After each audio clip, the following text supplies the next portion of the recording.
Nag-iwan ng pinsala at ilang sugatan ang malakas sa pagsabog sa isa sa mga pabrika sa Ras Laffan sa industrial zone sa Doha, Qatar. Ayon sa state-owned na kumpanyang Qatar Energy at sa Ministry of Interior ng Qatar, ang pagsabog ng sunog ay nagmula sa isang technical malfunction sa Varzan Gas Supply Facility habang sinisimulan pa lamang ang operasyon nito. Nagdulot ito ng sunog at naramdaman ang malakas na pagyanig sa malalayong lugar. Base sa inisyal na ulat, mayroong 54 na katao ang nasugatan sa pagsabog habang may 18 ang nawawala. Sa kabatiran ng publiko, mga ka-Star-Nation, ang Ras Laffan ay isa sa pinakamalaking pasilidad ng liquefied natural gas sa buong mundo na matatagpuan sa hilagang baybayin ng Qatar.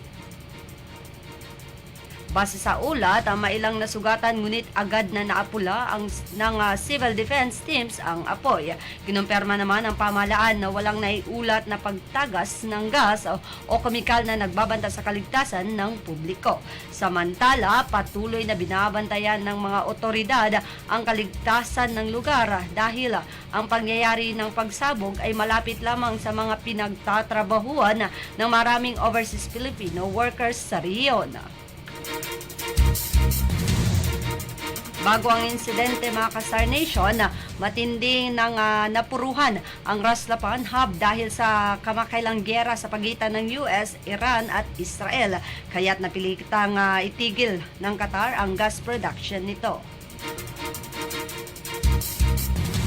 Dahil sa matinding pinsala mula sa mga pag-atake, inaasahang aabutin ng 3 habang 5 taon bago ito maayos. Gayon din, inaasahang mababawasan ng 17% or 17% ang kapasidad nito na magluwas ng liquefied natural gas.